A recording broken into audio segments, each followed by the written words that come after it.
Dalam Bapa dan Putra dan Roh Kudus. Amin. Allah Bapa di surga, kami diingatkan oleh Paulus dan Barnabas untuk masuk kerajaan Allah. Kita harus banyak mengalami penderitaan. Jalan menuju ke surga adalah jalan sempit, bukan jalan lebar dan panjang. Bantu kami ya Bapa untuk menyelami penderitaan hidup kami. Tetapi kasih-Mu yang besar lebih daripada kehidupan ini. Terpujilah nama-Mu Tuhan sepanjang segala masa. Amin. Para saudara, salah satu unsur penting di dalam kehidupan kita adalah surga. Dan kita jarang memperhatikan bahwa kita akan mati dan surga itu tidak. Tujuan akhir dari hidup manusia ini hampir jarang kita sadari. Meskipun mungkin kita setiap hari bertemu dengan orang yang meninggal, layat pergi ke sana kemari. Dan melihat orang sakit di rumah sakit dan orang teman kita yang meninggal. Tapi jarang kita memento mori, ingat akan kematian. Tidak pernah. Bahkan nggak ingin kita pikirkan dan kita renungkan. Untuk apa memikirkan itu? Biarkanlah nantilah nanti. Tapi ingat, memento mori, ingatlah akan kematian. Dan menurut banyak ahli, justru ketika kita merenungkan, memeditasikan kematian, maka hidup kita akan berubah. Untuk apa percaya itu? Seorang santo dari Spanyol, saya masih ingat bahwa hidupnya berubah dari seorang ksatria hebat dan gagah perkasa ketika dia melihat istrinya meninggal. Maka berubah hidupnya. Bahkan dia menjadi seorang bruder, dan bruder yang saleh dan hidup suci, maka dia digelari santo.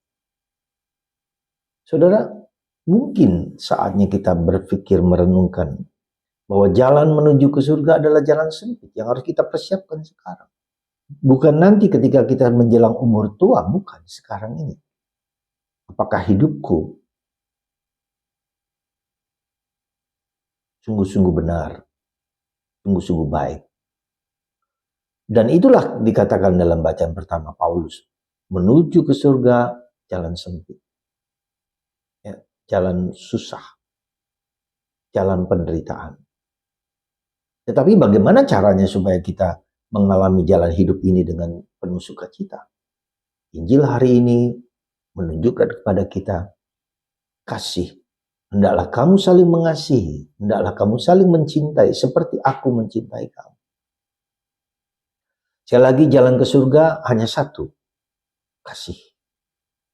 Apapun juga, apapun situasinya, makanannya, minumannya, kesulitan, keberatan, apapun adalah kasih.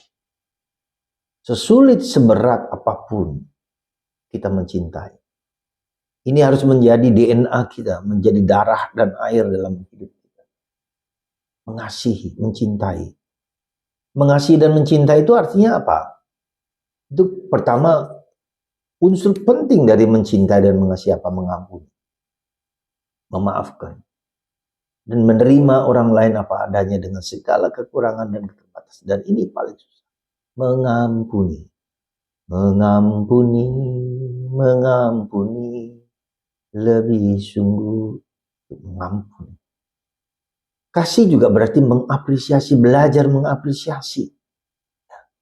Coba perhatikan saudara, kita sebagai orang tua, sebagai opung, seringkali melihat anak kita, cucu kita bermain HP. Jangan main HP, jangan main HP, jangan main HP. Ya. Kita menghukum, kita mengadili, kita marah. Mengapresiasi. Ya. Apa yang harus kita lakukan dengan misalnya main dengan HP? Ya. Kita jadi dialog anak kita. Ketika anak main HP, hatinya itu sudah terpikat pada HP. Bagaimana memikat hati anak kita supaya tidak main, ikatan cintanya itu tidak ke HP tapi kepada kita. Cintanya anak itu sekarang ini kepada ke HP. Isinya itu bagaimana saya menangkap cinta anak itu kepada aku, kepada sesama, kepada orang lain, kepada Tuhan. Cinta kita, anak-anak kita, dan bukan hanya kita semua sekarang itu pada hati. Ya. Jadi belajar mengapresiasi. Juga belajar untuk merangkul, ya, merangkul, menerima situasi yang kompleks ini dengan baik. Hidup ini tidak hanya sekedar problem yang kita hadapi, tapi adalah kita dan misteri kehidupan ini. Gak bisa kita marah pada orang, pada segala, gak ada gunanya. Rangkullah penderitaan itu. Maka mari saudaraku, kita mohon rahmat supaya merangkul kehidupan. Merangkul paradoks kehidupan. Yang menarik tidak merangkul lah. Apapun juga kita rangkul, gak bisa selesaikan solusi-solusi yang dalam hidup kita persembahkan kepada Tuhan.